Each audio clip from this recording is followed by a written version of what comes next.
Sekali lagi, kita akan bicara sama-sama mengenai connected with the family of God, bicara mengenai value. Saya bulan lalu sempat bicara juga di Central, kemudian di awal bulan ini ada sempat di North, dan saya mau bagiin ini buat saudara. Connected with the family of God, terkoneksi dengan keluarga Tuhan, kemudian kita berbicara mengenai value.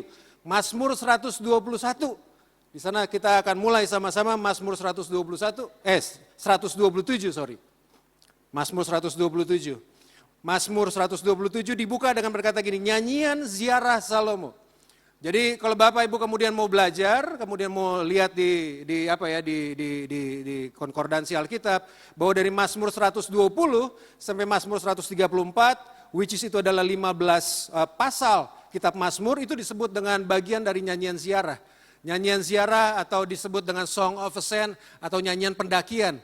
Nah itu kalau ditanya apa kita cari tahu, nyanyian ziarah itu adalah nyanyian perjalanan yang dilakukan oleh orang Israel kalau mereka mau pergi ke Yerusalem untuk memperingati 3 hari sucinya mereka, 3 hari rayanya mereka. Jadi itu adalah nyanyian yang mereka nyanyikan sementara mereka sedang berangkat untuk ziarah ke Yerusalem.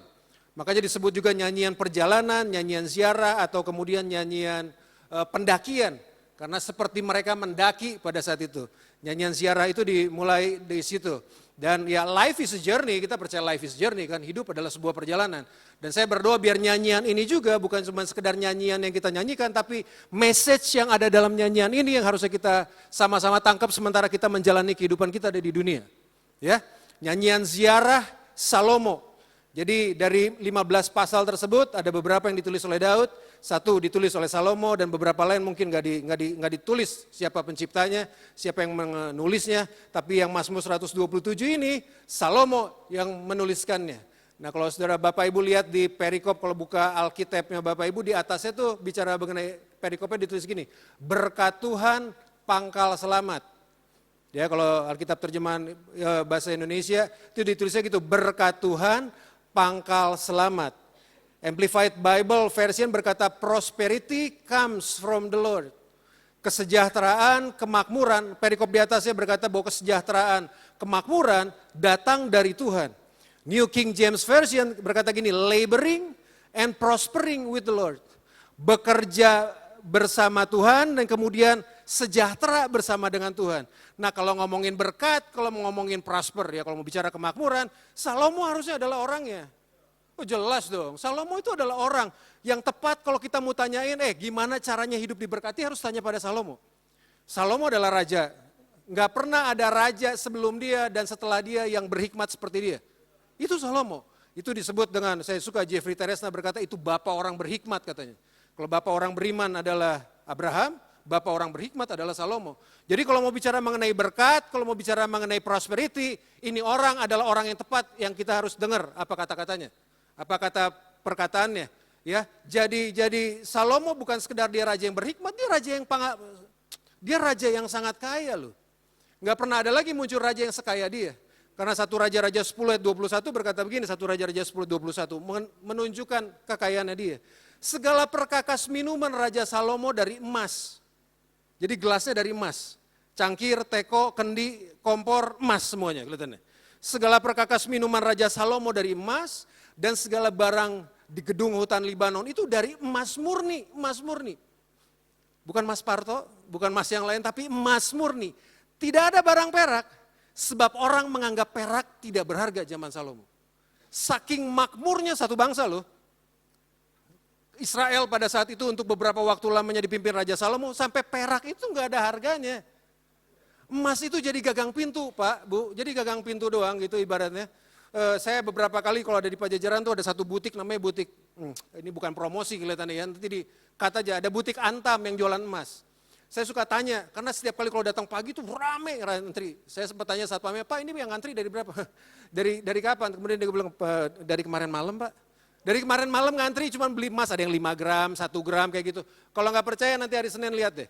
Itu antriannya sampai kayak gitu, emas tuh sampai dicari-cari. Zamannya Salomo emas tuh cuma jadi gagang pintu loh. Hebat nggak? Perak nggak ada harganya. Saking apa? Saking kaya, saking makmur satu bangsa. Karena apa? Karena begitu hebatnya Salomo gitu. Dan begitu sangat diberkatinya Salomo dan kerajaan Israel pada saat itu. Jadi Mazmur 127 nggak ditulis sama orang biasa-biasa. Dia ditulis oleh orang yang paling berhikmat, orang yang paling kaya, dan tadi kan disebutkan berkat Tuhan, pangkal kaya. Tapi yang menarik adalah gini, yang buat heran bin ajaib adalah begini, kalau saudara baca dari pasal 1 sampai pasal terakhir, nggak ngomong mengenai materi. Nggak ada ngomongnya mengenai materi itu. Nggak ada ngomongnya bahwa Salomo punya begitu banyak kerajaan, begitu banyak kuda itu kalau sekarang mobil sportnya ada di mana-mana, plane-nya, pesawatnya ada di mana. Nggak ngomongin itu loh. Padahal di atas ditulisnya gini, berkat Tuhan, sementara which is kita punya persepsi tentang berkat, kalau saya punya rumahnya banyak, kalau saya punya apartemen banyak, kalau duit di bank ada triliunan, kita kan konotasinya berkat di situ. Sementara kemudian Salomo tulis konotasi berkat, enggak hubungannya dengan materi. Enggak ada hubungannya dengan apa yang ada di luar. Nah itu sebabnya kemudian ini menjadi sebuah hal yang sangat penting. Ini sebuah hal yang menjadi sangat penting. Karena yang lebih tragis adalah gini, kalau saudara kemudian Google hari ini ya, ada 10 orang terkaya di dunia. 10 orang terkaya di dunia, nomor satunya Elon Musk kalau 1 Juli. 6 diantaranya kawin cerai beberapa kali. 6 dari 10 orang terkaya di dunia, punya kehidupan pernikahan, punya kehidupan ya keluarganya, udah beberapa kali bercerai. Udah ya, terakhir kan Jeff Bezos kemudian buat sebuah pernikahan katanya paling fenomenal, 894 miliar. Itu kalau dibeliin kerupuk jadi berapa, makan kerupuk berapa banyak itu pernikahannya. 6 dari 10 orang terkaya di dunia pernikahannya itu campur aduk, bukan campur aduk ya, kawin cerai. Berarti kemudian dari situ kita boleh mengerti loh. Lebih mudah untuk mengatur bisnis dibanding mengatur pernikahan. Lebih gampang untuk mengatur bisnis kita, aset kita dibanding mengatur keluarga. Sementara which is kita sering punya pandangan kalau kita punya banyak duit keluarga happy, belum tentu. Karena raja ini kemudian nulis, Mazmur 127 ayat yang pertama, nyanyian ziarah Salomo, yang dia mulai dengan introduction-nya dengan membukanya gini, jikalau bukan Tuhan yang membangun rumah, sia-sialah usaha orang yang membangunnya. Jikalau bukan Tuhan yang mengawal kota, sia-sialah pengawal berjaga-jaga. Jadi dengan kata lain raja yang paling berhikmat yang namanya Salomo mendefinisikan berkat, dia mau introduce berkat. Dengan nomor 1 dia berkata gini, memperkenalkan kepada saya dan saudara, God is the builder. Tuhan adalah Tuhan yang membangun. Tuhan adalah Tuhan pembangun. Karena dia berkata gitu kan, jikalau bukan Tuhan yang membangun rumah. Jadi hal pertama kemudian yang Salomo kemudian introduce, yang memperkenalkan kepada kita dan kepada saya dan saudara adalah gini, kalau mau ngomongin berkat, mau ngomongin yang lain, Tuhan adalah pembangun kehidupan. God is the builder. Tuhan adalah yang membangun kehidupan. Enggak cuma Tuhan adalah Tuhan yang membangun kehidupan. Ayat yang selanjutnya akan berkata gini, jikalau bukan Tuhan yang membangun rumah, sia-sia usaha orang bangunnya. Jikalau bukan Tuhan yang mengawal kota, sia-sia pengawal berjaga-jaga. The second thing, nomor 2, yang kemudian Salomo mengintroduce, memperkenalkan kepada kita, Tuhan adalah Tuhan pembangun. Yang kedua, Tuhan adalah Tuhan pelindung. God is the protector. Bahwa Tuhan adalah Tuhan pelindung. Dari satu ayat ini kita diperkenalkan 2 karakteristik Tuhan. Bahwa Tuhan adalah Tuhan yang membangun. Kemudian yang kedua adalah Tuhan adalah Tuhan yang melindung. Tuhan adalah Tuhan yang menjaga. Tuhan adalah Tuhan yang melindungi kita semua. Nah, pengertian sederhananya begini Bapak Ibu. Kalau kita menjaga sesuatu, kalau kita melindungi sesuatu, berarti kan sesuatu yang kita lindungi itu berharga. Betul nggak? Iya kan? Saudara nggak pernah jagain sampah kan? Nggak pernah kelihatannya, tampangnya sih nggak pernah ya, mungkin nggak tahu. Kalau tukang sampah mungkin sampah berharga. Tapi kalau kita kan nggak, kenapa? Karena udah nggak berharga. Jadi sesuatu yang kita lindungi itu adalah sesuatu yang berharga. Sesuatu yang bernilai, karena dia bernilai kemudian dia harus dilindungi. Jadi waktu Tuhan berkata, di ayat ini berkata bahwa Tuhan adalah Tuhan melindungi, dia sedang melindungi sesuatu. Apa yang dia lindungi? Yang dia lindungi yang dia bangun. Jadi Tuhan itu melindungi apa yang dia bangun. Dan di ayat itu kan disebut gini, Tuhan itu membangun rumah. Bukan cuma sekedar rumah bicara bangunan fisik, ternyata enggak. Karena ayat yang ketiga kemudian muncul yang Mazmur 127 ayat yang ketiga, bukan sekedar bicara bangunan rumah secara fisik, tapi berkata gini, sesungguhnya anak-anak lelaki adalah milik pusaka daripada Tuhan, dan buah kandungan adalah suatu upah. Tuhan itu melindungi apa yang dia bangun. Nah kemudian pertanyaan, apa yang dia bangun? Yang dia bangun bukan rumah secara fisik, yang dia bangun keluarga. Karena ayat itu berkata, ya ini kurang tepat sih, seperti karena Alkitab berkata gini, sesungguhnya anak-anak lelaki adalah milik pusaka Tuhan. Kalau anak lelaki milik pusaka Tuhan, anak perempuan milik pusaka siapa dong? Anak saya perempuan, komen saya. Argumen anak Pastor Arif bernilai dua-duanya cewek, coba siapa yang anaknya cewek, gimana gak komen. Terjemahan bahasa Indonesia, bahasa Inggrisnya berkata sebetulnya seperti anak, sesungguhnya anak-anak. Children are the inheritance of God. Anak-anak itu milik pusaka Tuhan loh, yang punya anak Bapak Ibu. Satu kali nanti kita akan dimintai pertanggungjawabannya. Iya, karena itu dipinjamkan untuk dirawat, diatur semuanya sesuai dengan apa yang Tuhan mau. Someday dia akan dipertanggungjawabkan di hadapan Tuhan. Jadi yang Tuhan bangun, yang Tuhan lindungi, kemudian Tuhan bangun, bukannya rumah tapi bicara mengenai keluarga. Value family of God ini yang mau saya sodorkan, karena seperti yang Salomo ajarkan buat kita semua, Alkitab adalah buku mengenai keluarga. Iya, Alkitab Kejadian pertama sampai dengan Wahyu itu berbicara mengenai keluarga. Matius pasal pertama aja langsung dibuka dengan anak si ini, silsilah married dengan ini, anaknya si ini, bicara mengenai silsilah keluarga. Bahkan Tuhan Yesus 30 tahun kehidupannya, itu ada dalam keluarga. Enggak ada yang lain, 3 tahun kemudian baru dia muncul ke permukaan. Sedemikian esensial keluarga, sedemikian pentingnya keluarga, makanya kemudian Salomo adalah tulis begitu. Tuhan melindungi apa yang dia bangun. Berarti kalau begitu kan, keluarga adalah tempat favoritnya Tuhan hadir di bumi. Karena itu tempat favoritnya dia, kenapa? Dia bangun, dia lindungin. Kalau dia bangun, dia nggak jagain, berarti itu bukan tempat nongkrongnya Tuhan. Ibaratnya. Keluarga berarti menjadi tempat favoritnya Tuhan di bumi. Karena keluarga itulah yang akan menentukan baik buruknya masyarakat. Keluarga itulah yang menjadi dasar yang paling ada di bawah, yang paling vital, yang akan menentukan arah sebuah bangsa, arah sebuah masyarakat seperti gimana. Kalau Tuhan adalah Tuhan yang membangun keluarga, berarti kan paling simpelnya adalah gini, kalau saya adalah arsitek dari rumah saya, semua keinginan, desain, bahan-bahan, bagaimana mengatur luasannya itu sangat tergantung dari saya. Harus dilakukan dengan caranya saya. Jadi kalau Tuhan berkata God is the builder, akulah pembangun, kalau begitu keluarga itu harus dibangun sesuai dengan prinsip dan pola-pola yang Tuhan mau. Itu kemudian menjadi hal yang sangat penting. Keluarga, kalau Tuhan adalah Tuhan membangun keluarga, Tuhan punya apa yang menjadi cita-citanya, apa yang menjadi ukurannya, apa yang menjadi definisinya, apa semua bahan-bahannya kalau kita ngebangun, itu ada, Tuhan adalah punya semuanya itu. Kita perlu melakukannya seperti yang Tuhan mau. Kejadian 1 ayat 27. Kejadian 1 ayat 27, kalau saudara nggak percaya, ini Kejadian 1 ayat 27. Di awal kitab Kejadian, the book of the beginnings. Maka Allah menciptakan manusia itu menurut gambarnya. Menurut gambar Allah, diciptakannya dia, laki-laki dan perempuan, diciptakannya mereka. Waktu Tuhan kemudian adalah Tuhan yang membangun sebuah hal yang namanya keluarga, dan keluarga itu idenya Tuhan. Mohon maaf. Kalau Tuhan adalah membangun, kemudian Tuhan melindungi apa yang dia bangun, sampai selama-lamanya sampai Tuhan Yesus datang, Tuhan Yesus akan selalu menjaga keluarga. Itu mau udah, kenapa? Itu adalah keluar dari idenya Tuhan. Itu adalah keluar dari hatinya Tuhan. Dari Kejadian 1:27 berkata gini, Tuhan kemudian memberi definisi keluarga itu apa? Hal pertama, karena kita bilang, maka Allah menciptakan manusia itu menurut gambarnya. Menurut gambar Allah diciptakannya dia, laki-laki dan perempuan diciptakannya mereka. Yang pertama yang Tuhan lakukan adalah gini, Tuhan kasih definisi tentang keluarga. Keluarga itu terjadi karena pria dan wanita, titik, gak ada komanya. Kenapa kemudian Tuhan harus kasih definisi tentang keluarga? Di luar orang punya definisi tentang keluarga. Dunia tuh punya definisi dengan keluarga, pria tambah pria bisa jadi keluarga, bisa disahkan oleh negara, bisa. Beberapa negara di Amerika, di Australia udah mulai kayak begitu. Bisa, wanita dengan wanita kemudian dibuat menjadi sebuah pernikahan. Secara hukum di luar bisa, tapi di mata Tuhan gak bisa.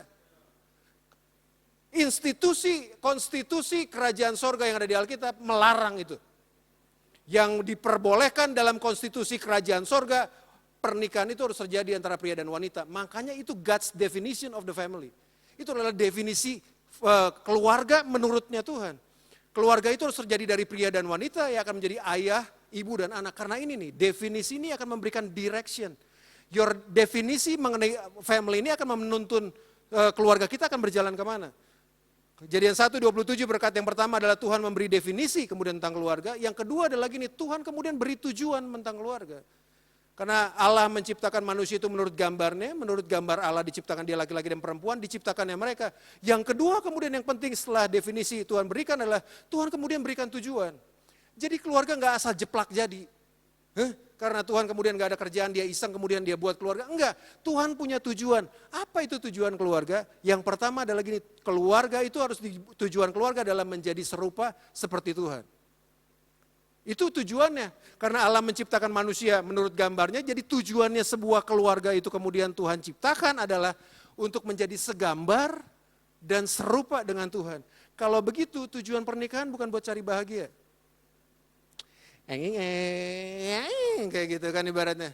Iya dong, iya. Tujuan pernikahan gak cari bahagia. Listen. Kalau saya menikah dengan istri saya untuk mencari bahagia, pada saat dia kemudian gak bahagia, gue kawinin orang lain. Kenapa? Tujuannya cari bahagia. Ini contoh. Jadi tolong dimengerti ya, ini contoh doang. Bisa ribut nih kalau enggak nih. Ini cuma sekedar contoh. Loh iya, kalau saya cuma mencari bahagia, berarti kan saya sedang menuntut kebahagiaan saya di tangannya dia. Saya sedang meletakkan kebahagiaan saya di tangan orang lain. Padahal kebahagiaan saya yang tentuin loh. Dan waktu Tuhan berkata, kalau kamu diciptakan segambar dan serupa, artinya apa? Sebagai manusia saya penuh. Menikahlah dengan orang yang penuh. Saya selalu ngasih tahu, 2 minggu ini saya ketemu 2 orang pasang yang lagi konseling bimbingan pranikah.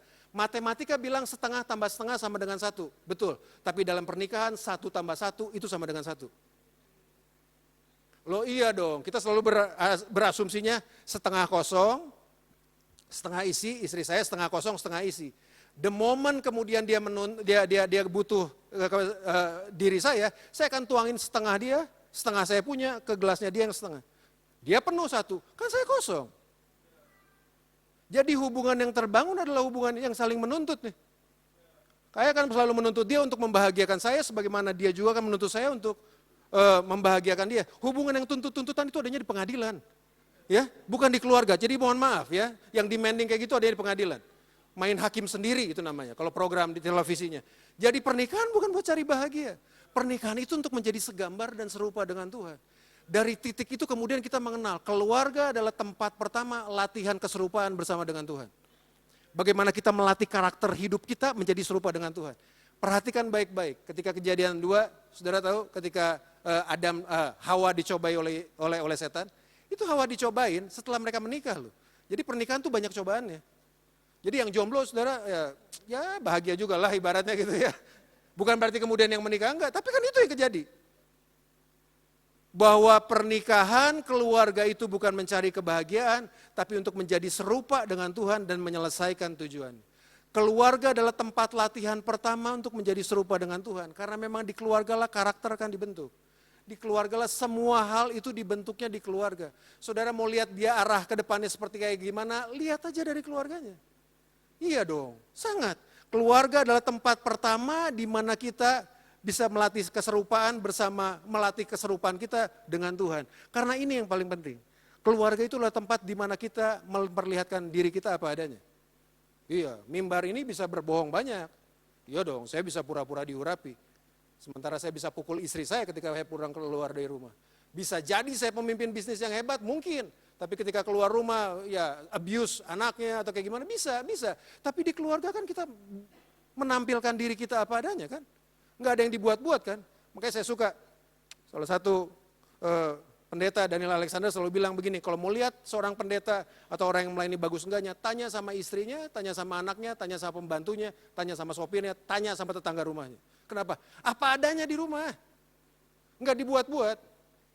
Makanya salah satu vision dan mission statement kita adalah family is priority.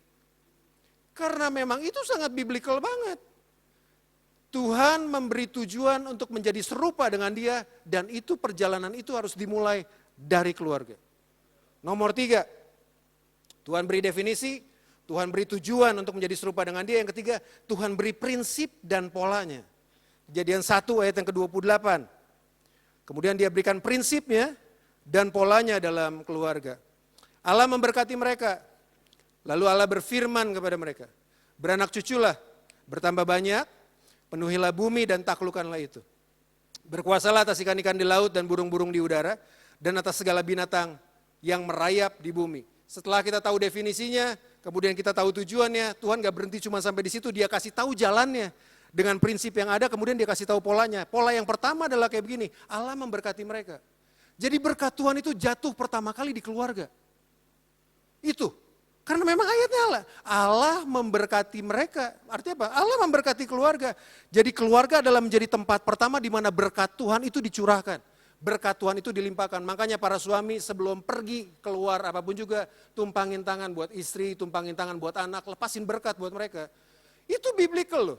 Karena keluarga adalah tempat pertama. Tumpangin tangan buat istri, kasih duit jajan, kasih duit, itu semua amin. Kamu kan aku tahu, itu amin para wanita, para ibu-ibu. Loh iya, karena itu memang prinsipnya. Allah memberkati mereka. Jadi berkat itu bukan cuma sekedar ditumpangin tangan, kemudian dikasih sesuatu, tapi berkat, waktu Tuhan berkata bahwa aku memberkati engkau, itu berarti gini, dia sedang setuju menyatakan kehadirannya dalam hidup saya dan saudara. Waktu Tuhan memberkati itu bukan cuma sekedar saudara dikasih pekerjaan bagus, dikasih itu terlalu rendah berkatnya. Tapi waktu Tuhan berkata bahwa Tuhan memberkati berarti gini, dia sedang setuju dengan hidup saya dan saudara dan dia masuk hadir dalam kehidupan pernikahan kita. Makanya Allah memberkati loh. Allah memberkati mereka dan keluarga berkat pertama kali ada dalam keluarga. Tuhan memberkati berarti Tuhan setuju dan dia hadir dalam keluarga. Makanya kan pernikahan Kristen disebut dengan sakramen pernikahan kudus. Ada kata kudus di belakangnya. Kenapa kudus? Tuhan hadir. Itu aja sih alasannya. Kenapa disebut dengan pernikahan kudus? Ya karena memang Tuhannya hadir. Kalau Tuhan gak hadir gak disebut dengan kudus. Berkat itu kemudian pertama kali diberikan dalam keluarga. Allah memberkati mereka. And the second thing, prinsipnya adalah gini, Tuhan kemudian berfirman. Jadi di firman itu yang pertama kali sebelum digaungkan nih, gereja belum ada pada saat itu. Firman itu pertama kali muncul dan Tuhan berikan di keluarga. Di keluarga tuh anak harus belajar untuk mendengar suara Tuhan.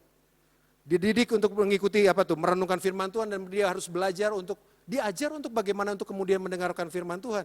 Karena di keluarga pertama kali adalah firman kemudian disebut, firman kemudian Tuhan tempatkan pertama kali dalam keluarga. Sebelum firman menjadi tuntunan.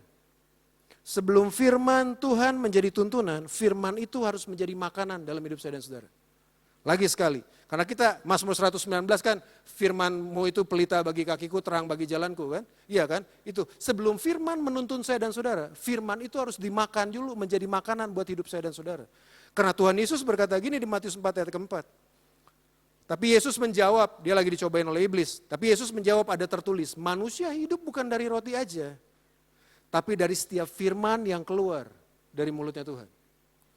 Yang ngomong Tuhan Yesus, manusia itu hidup bukan dari roti saja, tapi dari setiap firman yang keluar dari mulut Allah. Seperti roti itu memberi hidup buat makanan fisik, firman Tuhan itu memberi hidup buat makanan batiniah kita. Hello. Seperti makanan fisik ini, makanan roti, nasi, dan teman-temannya itu memberi kehidupan buat tubuh jasmani saya. Demikian juga firman Tuhan memberikan kekuatan bagi manusia spiritual saya. Dan mohon maaf loh, yang ada di dalam kita, itu menentukan yang ada di luar kita. Seberapa kuat saya di dalam, itu menentukan seberapa kuat saya menghadapi kesulitan yang ada di luar hidup. Lagi sekali, seberapa kuat kekuatan manusia batinia saya, itu menentukan bagaimana seberapa kuat kemudian saya berhadapan dengan kesulitan yang ada di luar. Makanya anak-anak hari ini selalu berkata gini, kalau ada kesulitan apa, wah mental nih kelihatannya, mental nih kayak gini. Kesehatan mental kan kemudian menjadi isu beberapa tahun terakhir. Karena apa? Karena yang di dalam. Kalau kita berani untuk makan 2-3 kali sehari, pertanyaannya adalah berapa banyak yang kita habiskan untuk makanan buat manusia batinia kita. Which is itu sangat penting. Saya suka E.R. Bernard satu kali berkata begini, bahwa orang yang dewasa adalah orang yang bisa mengambil keputusan kapan aja. Orang yang bertanggung jawab buat setiap makanan yang akan dia makan. Kalau anak kecil disuapin itu wajar. Tapi kalau udah 30 tahun disuapin itu kurang ajar. Kelihatannya kurang wajar lah ibaratnya. Kenapa? Ya iya disuapin. Tapi kalau kita punya disiplin untuk memberi makan yang di dalam, itu yang akan memberikan kita kekuatan untuk menghadapi kesulitan di luar. Makanya saya tadi suka Pastor Agus kemudian buka untuk kita berdoa. Iya, didoain sama-sama di sini. Tapi adalah tugas saya dan saudara untuk mendisiplin diri kita untuk ngasih makan setiap kita pribadi. Bedanya orang dewasa dan anak-anak adalah gitu. Orang dewasa tahu kapan dia makan dan dia bisa makan. Tapi kalau anak-anak kan tunggunya harus tunggu orang tuanya dong. Kalau tunggunya cuma 1 minggu sekali dikasih makan, saya jangan-jangan khawatir saudara akan tumbang di hari Rabu, di hari Kamis. Apalagi gak ada live group lagi. Waduh. Sengsara kelihatan itu kayak gitu. Udah babak belur, udah bonyok-bonyok. Masih untung bisa hidup di hari Minggu kemudian bertahan terima firman. Tapi kan keputusan kita, manusia batinia kita perlu diberikan firman Tuhan. Makanan itu memberikan kita energi. Makanan itu memberikan kita kekuatan untuk hidup. Firman Tuhan itu yang kita makan itu, firman Tuhan yang sama yang akan menuntun saya dan saudara. Makanya Tuhan lepas itu di mana? Pertama, di keluarga. di pernikahan, di keluarga. Yang nomor ketiga kan berkata gini, Allah memberkati mereka, lalu Allah berfirman kepada mereka, beranak cucu dan bertambah banyak. Penuhilah bumi dan taklukkanlah itu. Berkuasalah atas ikan-ikan di laut dan burung-burung di udara dan atas segala binatang merayap yang di bumi. Dia berikan berkatnya, setelah dia berikan berkatnya, dia berikan firmannya. Dari situ kemudian mulai sebuah, yang ketiga prinsipnya adalah berbicara mengenai pola hubungan. Hubungan yang memang sudah diberkati dan sudah ada firman Tuhan, kemudian hubungan tersebut kita jalani menjadi hubungan yang kudus di mata Tuhan. Nah, saya ngomong ini di North bulan ini ya, minggu pertama, bulan lalu berbicara di Sentral. Karena berbicara mengenai beranak cucu kan berbicara salah satu berbicara mengenai hubungan suami istri. Hubungan seks di luar pernikahan itu kekejian di mata Tuhan. Hubungan seks apapun juga di luar institusi yang namanya pernikahan yang diberkati oleh Tuhan, itu kekejian di mata Tuhan. Itu kenajisan loh di mata Tuhan. Harus disebutin, harus. Waktu saya ngomong ini bulan lalu dan kemudian awal bulan di North, saya tuh menunjukkannya fokusnya buat anak-anak muda. Anak-anak muda kan banyak yang datang waktu itu kan.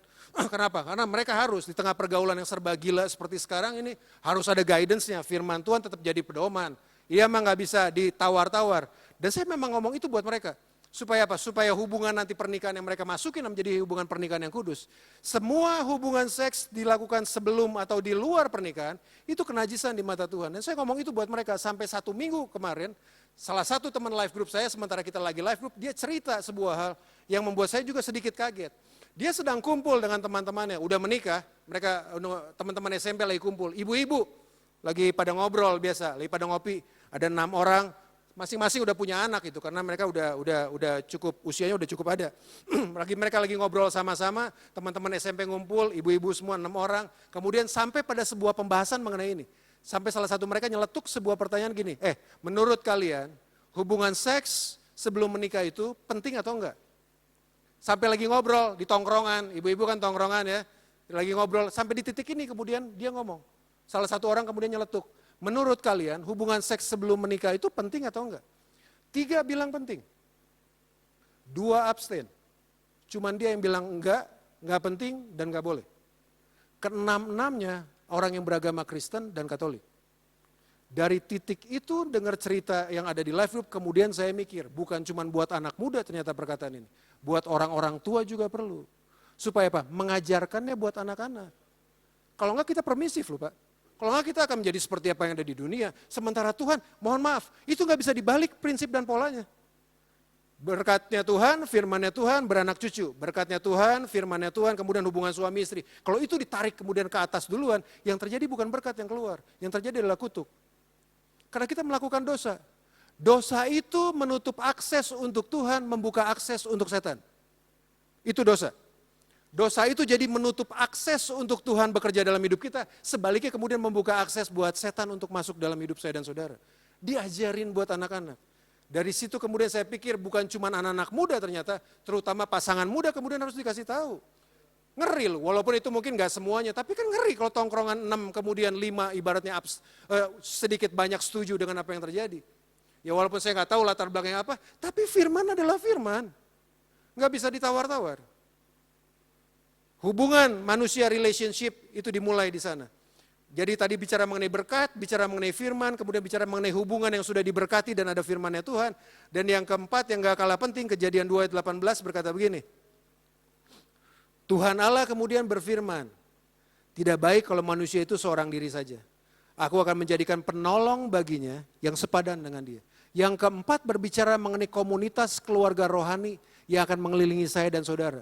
Karena kalau keluarga itu adalah tempat di mana Tuhan hadir, ketika keluarga yang tempat di mana Tuhan hadir ini sudah kehilangan tujuannya, harus ada keluarga kedua yang itu namanya keluarga rohani yang akan kemudian yang akan menghembuskan kembali tujuan, pengharapan, nilai-nilai yang Tuhan beri dalam hidup saya dan saudara. Makanya life group penting.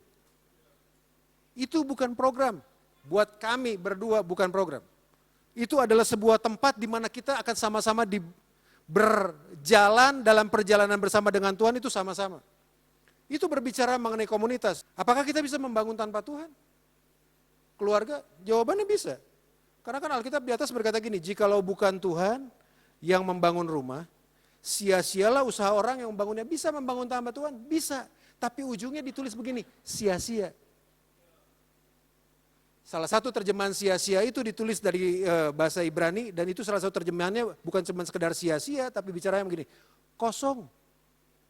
Bisa bayangin sebuah pernikahan keluarga yang kosong. Karena apa? Dibangun dengan desain saya. Dibangun dengan desainnya dunia. Bahan dasarnya dengan prinsipnya dunia. Yang dilakukannya prinsip dunia. Gak heran ada di dunia. Dan Alkitab berkata gini, orang yang mencintai dunia dan segala yang ada di dalamnya akan hilang lenyap.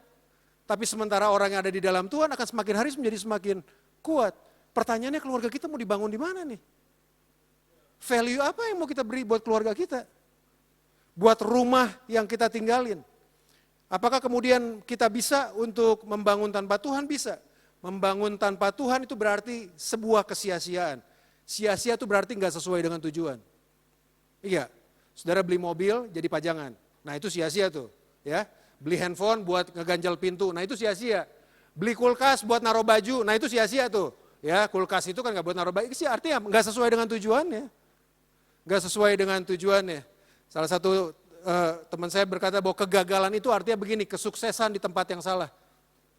Orang yang gagal adalah suksesnya, cuma suksesnya salah, di tempat yang salah, nggak sesuai dengan tujuan. Arahkan keluarga kita di tengah hari-hari yang sangat-sangat sukar seperti kayak gini, untuk tetap terarah tuh hanya kepada Tuhan. Jangan kita sibuk hanya untuk membangun bangunan secara fisik.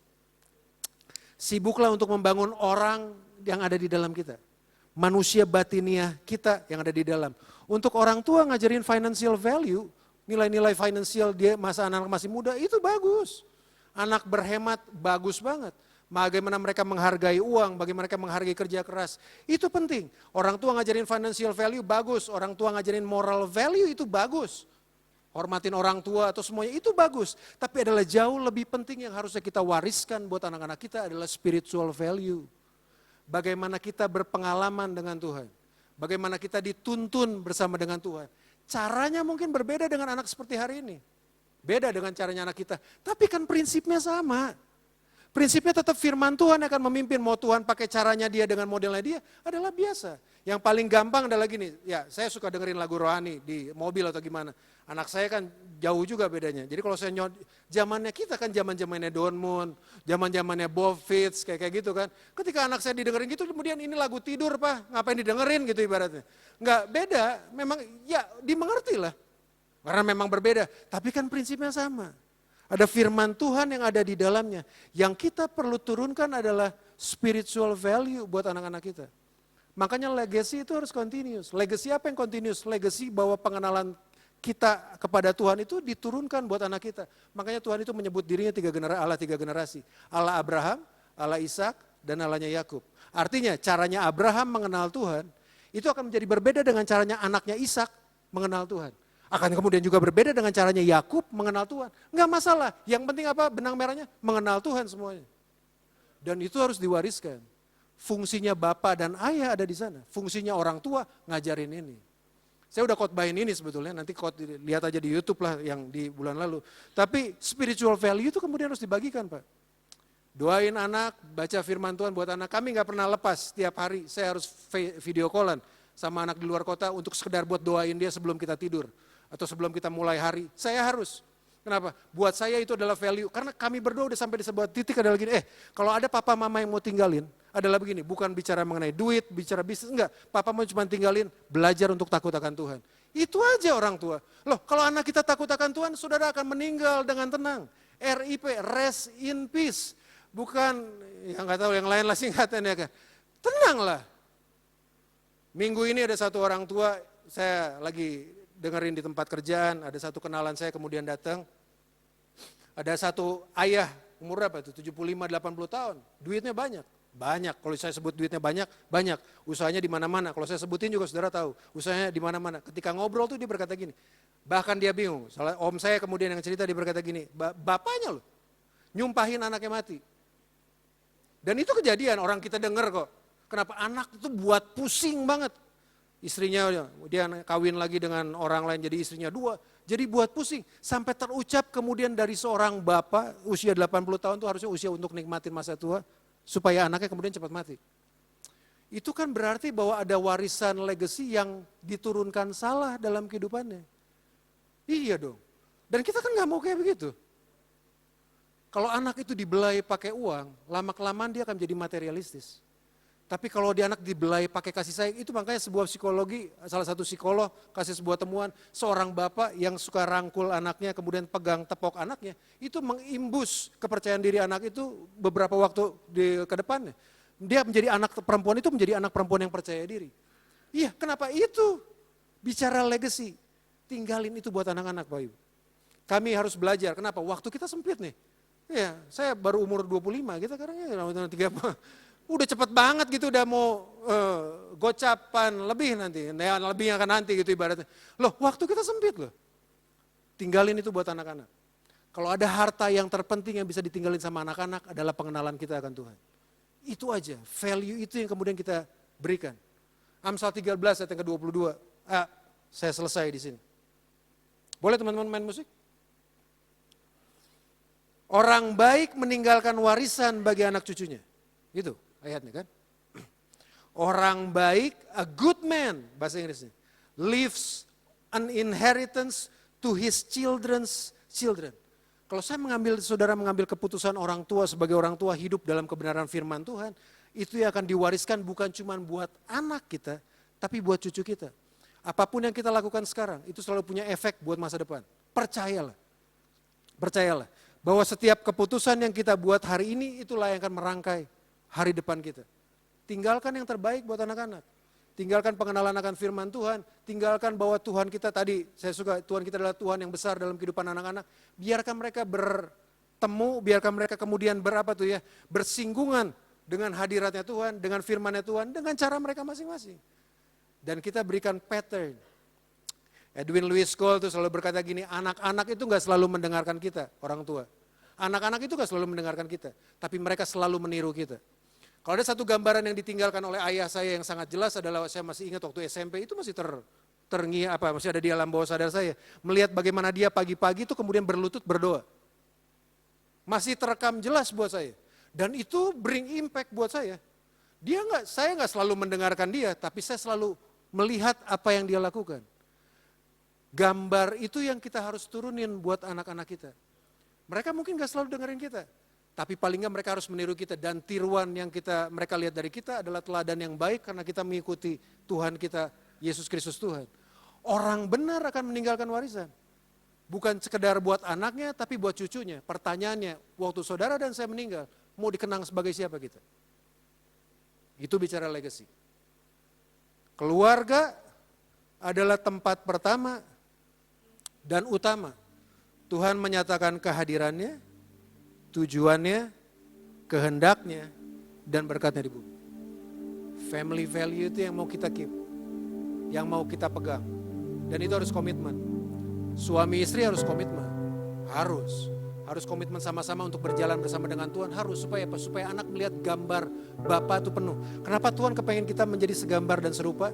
Jadi ketika kemudian beranak cucu dan bertambah banyak, kita sedang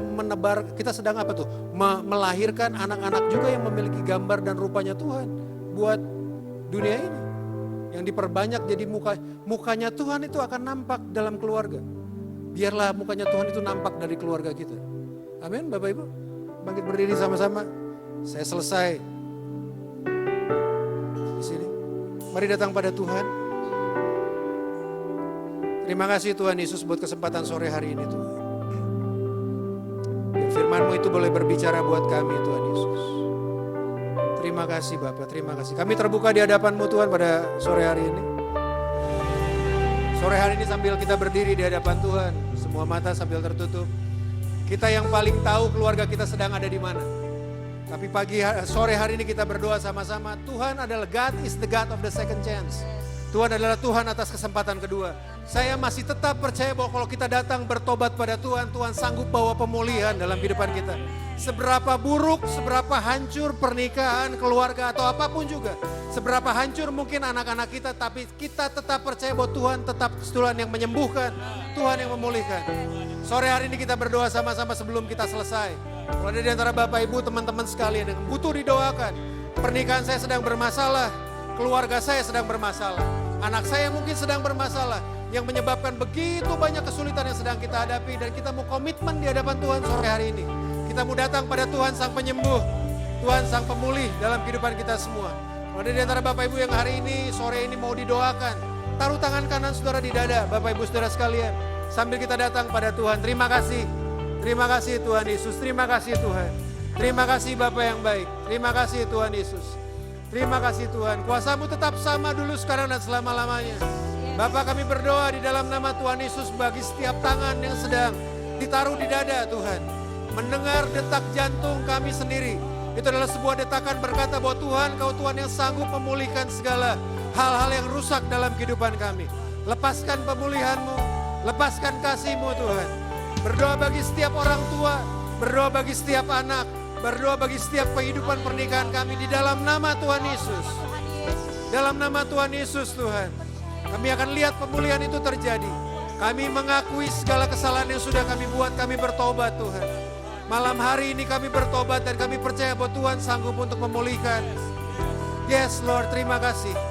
Terima kasih Tuhan. Kami percaya bahwa kuasa pemulihan itu akan terjadi dalam setiap kehidupan kami. Bukan cuma berhenti di kami, tapi itu akan mengalir bagi anak-anak kami, bagi pasangan kami, bagi keluarga kami, bagi seluruh keluarga besar kami Tuhan. Kuasa pemulihan-Mu itu akan terjadi di tengah-tengah kami Tuhan Yesus. Terima kasih Bapa yang baik. Hidup kami gak pernah sama karena Kau telah hadir dalam kehidupan kami semua. Kami akan berdoa memulihkan setiap anak yang sudah jauh daripada Tuhan. Demi nama Tuhan Yesus, kasih-Mu sanggup untuk menarik mereka kembali Tuhan. Menyadarkan mereka kembali dimanapun mereka berada. Setiap doa yang sedang dinaikkan bagi setiap anak, orang tua, apapun juga. Bagi setiap pasangan, doa itu akan berbuah kebangunan rohani. Doa itu akan berbuahkan kehidupan yang dipulihkan bersama dengan Tuhan. Thank you Jesus. Kami menjadi orang yang berbeda. Kami menjadi suami yang berbeda. Kami menjadi istri yang berbeda. Kami menjadi ayah yang berbeda. Kami menjadi ibu yang berbeda. Kami menjadi anak yang berbeda. Kami menjadi orang tua yang berbeda. Karena Tuhan sudah hadir dalam kehidupan kami semua Tuhan. Terima kasih Bapa yang baik. Kami mengucap syukur.